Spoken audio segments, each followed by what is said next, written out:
We get closer to the November election. Debates between you and your friends may start to heat up.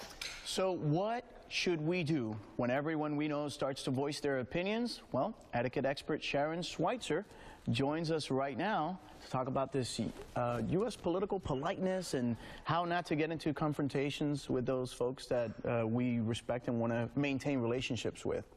That's right. Maintaining those relationships is so important. And the bottom line is, Neo, respect.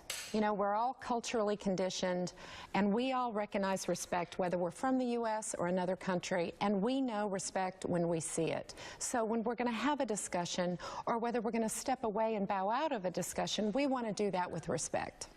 Well, speaking of respect, I was going to say, I know we've got some tips that we're going to actually break down because this is such a wide topic of things. I mean, from social networking to friends that are being pushy. So let's take a look at a few of the things that we do want to talk about here today. And I know one of your first topics is how do you have the conversation when someone asks you, you know, which party do you affiliate or what presidential candidate do you support? How do you handle it? Well, I think the first thing you need to do, Natalie, is you need to make a decision.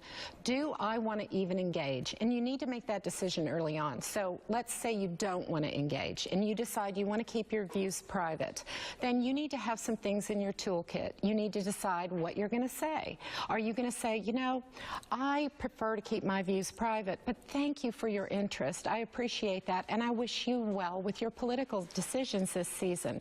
That way you thank them for their appreciation, you thank them for your interest, but you manage to keep your views private, and then segue to another topic. And I'm glad that we're talking about this because the candidates and the topics on the political platform today have become mainstream conversation. And it seems that whether you're at a coffee shop or you're at a birthday party, they seem to pop up.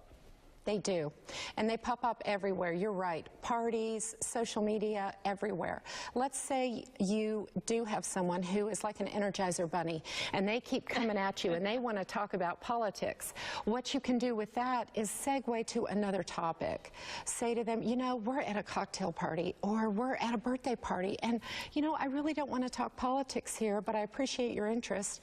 I understand your daughter got accepted to Florida State. Congratulations. Tell me more about that. And I understand your son was accepted to the University of Florida. That is fantastic. Let's talk about that.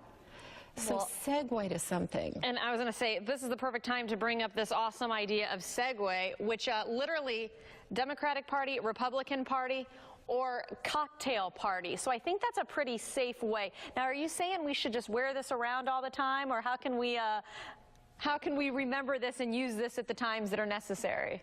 Well, we have some tips that you can find on the website. The other thing you can do is just kind of make a decision as to what you're comfortable with. You may want to engage in conversation, and a lot of people do want to have conversations. The best thing you can do if you do want to talk politics is educate yourself. Do some research, because you can be a cheerleader for democracy as long as you're respectful and you're engaging in conversations and you understand the issues. That's fantastic. Go ahead and be a cheerleader for democracy because it does increase people voting, and that's important in the U.S. And I mean, and if you're not that educated, I guess we can always talk about Trump's hair, which seems to be a popular topic, right? That's right. See, he said it, I didn't. Well, speaking of Trump's hair, we've got an article here with Trump. What were some of the tips that you shared in this? Okay, this was an article about how to handle things on social media, how to handle different issues as they arise. Let's say you're on social media, you're tweeting, or you're on Facebook, and someone really starts engaging with you. One of the best things you can do is step away, take a breath, maybe go meditate or walk around the block.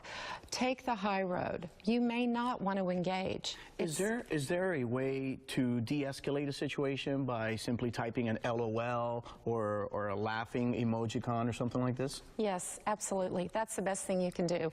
LOL, ha ha, you know, one of the little emoticons, and step back, because you don't want to engage with them. Sometimes people just do it to see if they can get a rise out of you. Right.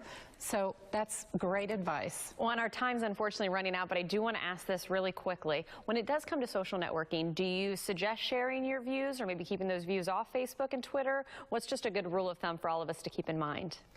I think the good rule of thumb is to be authentic to yourself and make a decision. Do you want to be a political animal?